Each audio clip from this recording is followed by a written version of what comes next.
ഇപ്പോൾ നമ്മളോട് ചേരുന്നത് കാർഡിനൽ ബാനിയാസ്കോ ആഞ്ചലോ ആണ്. കാർഡിനൽ 14 വർഷം ജനവെ രൂപതയുടെ ആർച്ച് ബിഷപ്പായിരുന്നു.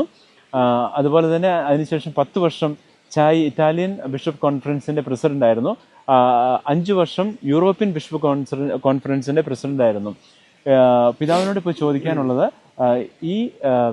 ഈ അവസ്ഥയിൽ, പരിശുദ്ധ പിതാവിന്റെ ഈ സങ്കടം നിറഞ്ഞ ഈ അവസ്ഥയിൽ, രോഗത്തിന്റെ അവസ്ഥയിൽ അനേകം ആളുകൾ ഒരുമിച്ച് കൂടി ഇവിടെ പ്രാർത്ഥിക്കുകയുണ്ടായി വത്തിക്കാൻ സ്ക്വയറിൽ വെച്ച്. അപ്പോൾ പിതാവിന് എന്താണ് ഈ ഇമോഷനെ, ഈ വളരെ ഡിഫിക്കൽട്ട് മൊമെന്റിനെ കുറിച്ച് പറയാനുള്ളത്?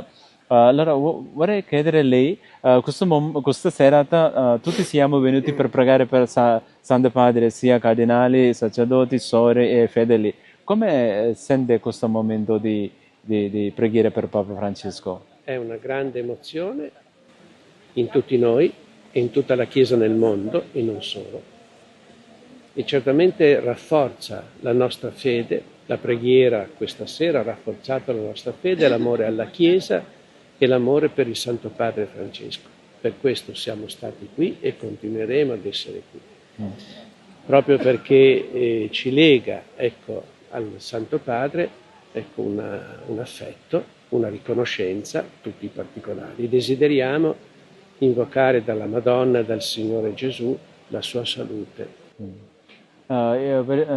കാർഡിനൽ നമ്മളോട് പറയുന്നത്, പരിശുദ്ധ പിതാവിനോടുള്ള നമ്മുടെ സ്നേഹമാണ് ഇത് കാണിക്കുന്നത്. അത് വിശ്വാസത്തിൽ നമ്മളെല്ലാം ഒരുമിച്ച് കൂടി പ്രാർത്ഥിക്കുമ്പോൾ തീർച്ചയായിട്ടും അത് വലിയ പ്രതീക്ഷയ്ക്ക് നമുക്ക് ഇടവരുത്തുന്നതായിരിക്കും. അതുകൊണ്ട് പരിശുദ്ധ അമ്മയോട് ചേർന്ന് നിന്നുകൊണ്ട്, നമ്മുടെ പ്രതീക്ഷയുടെ അടയാളമായ പരിശുദ്ധ അമ്മയോട് ചേർന്ന് നിന്നുകൊണ്ട് നമുക്ക് തുടർന്നും പ്രാർത്ഥിക്കാമെന്നാണ് കാർഡിനൽ പറയുന്നത്. Poi, allora, come questa situazione di dolore di Papa Francesca nel senso di salute, tutti stiamo pregando, come pensi questo momento come possiamo andare avanti questa fase di situazione difficile? Ma la preghiera è il fondamento di tutto per superare qualunque difficoltà spirituale, morale, sociale. Qualunque difficoltà viene innanzitutto superata attraverso la preghiera.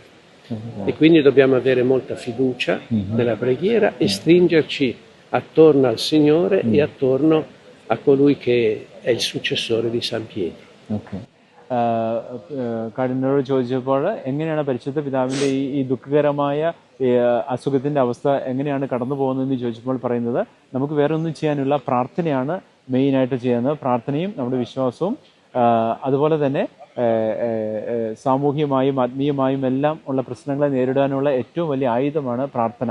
അതുകൊണ്ട് ആ പ്രാർത്ഥന മാത്രമാണ് നമുക്ക് നമ്മുടെ മുമ്പിലുള്ള ഏക ഉപാധി. ആദ്യത്തെ മാർപ്പാപ്പയായ പരിശുദ്ധ പത്രോസ്ലീഹായുടെ പിൻഗാമിയായ മാർപ്പാപ്പയ്ക്ക് നമുക്ക് ചെയ്യുവാനുള്ള ഏറ്റവും വലിയൊരു കടമ, അല്ലെങ്കിൽ വലിയൊരു ഗിഫ്റ്റ് ആയിരിക്കുമെന്ന് പറയാം നമ്മുടെ ഈ ദിവസങ്ങളിലുള്ള ആത്മാർത്ഥമായ പ്രാർത്ഥന. വത്തിക്കാൻ സ്ക്വയറിൽ നിന്നും ഫാദർ ജോബി കാച്ചപ്പള്ളിയോടൊപ്പം father Joji Paul Kalarikkal, goodness ചാനലിന് വേണ്ടി.